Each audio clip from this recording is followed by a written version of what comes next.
মনপুরা সিনেমার পর এবার নির্মাতা গিয়াস উদ্দিন সেলিম নির্মাণ করলেন স্বপ্নজাল। চলতি বছরেই প্রেক্ষাগৃহে মুক্তি দিতে চান সিনেমাটি। এরই মধ্যে শেষ হয়ে গেছে সিনেমার সিংহভাগ কাজ। সিনেমার বিভিন্ন দিক নিয়ে শোবিজ ইউনিটের সাথে মুখোমুখি হয়েছিলেন এই নির্মাতা। বিস্তারিত থাকছে কামরুল রিফাতের প্রতিবেদনে।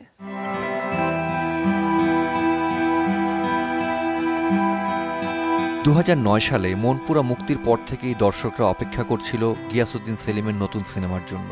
অবশেষে নতুন সিনেমা নিয়ে হাজির হচ্ছেন এই নির্মাতা।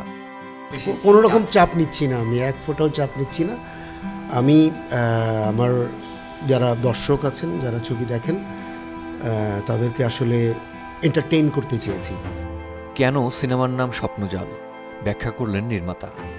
এই গল্পের মধ্যে আসলে একটু স্বপ্নের জাল বোনা আছে, সেই জন্যই নামকরণটা এরকম। যে ঘটনা হয়তো কখনো ঘটে নাই, কিন্তু ঘটলে ভালো হতো। স্বপ্নজাল সিনেমার কেন্দ্রীয় চরিত্রে অভিনয় করেছেন পরিমণি ও নবাগত ইয়াশ রোহান। কিন্তু কেন তাদের নিয়ে এই পথ চলা? পরিমণিকে শুভ্রার মতোই মনে হয়েছে। যখন আমি ওকে কাস্টিং করবো ভাবি এবং দেখতে যাই, তখন মনে হলো যে হ্যাঁ, এটা শুভ্রা। আর ইয়াশ রোহান, মানে সোনাই ওর ডাক নাম, তো ও একটু আগে থেকেই আমি রেডি করে রেখেছিলাম যে ও অপুর মতোই।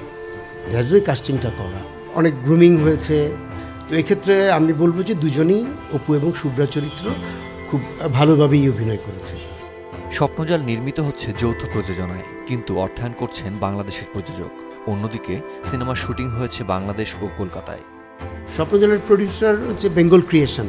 উনি সিনেমার জন্য নতুন করে অনেক কাজ করছেন। স্টোরিতে চাঁদপুর শহর আর কলকাতা শহর আছে। এর বাইরে আর মানে সুন্দর লোকেশন দেখাবো, এই দেখাবো, সেই দেখাবো, এরকম কোনো ভঙ্গিতে যায়নি। কেমন ছিল স্বপ্নজালের শুরুটা, আর ভবিষ্যৎ ভাবনাটাই বা কি?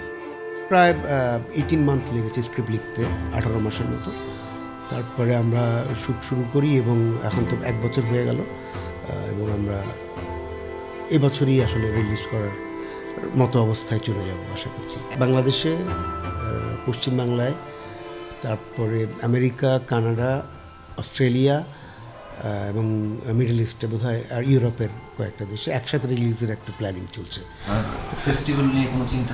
ফেস্টিভ্যাল নিয়ে আমার কোনো চিন্তা নেই। সিনেমা মুক্তির আগেই পাইরেসি নিয়ে বেশ উদ্বিগ্ন এই নির্মাতা।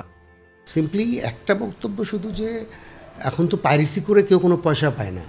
খুব রসিকতা করে পাইরেসি করে ফেলতে পারে, যে করবে তার কোনো বেনিফিট নাই। তো এই রসিকতাটা যেন না করে আর কি।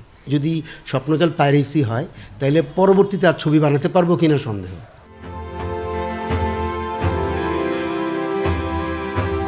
Kamrul Rifat, showbiz tonight.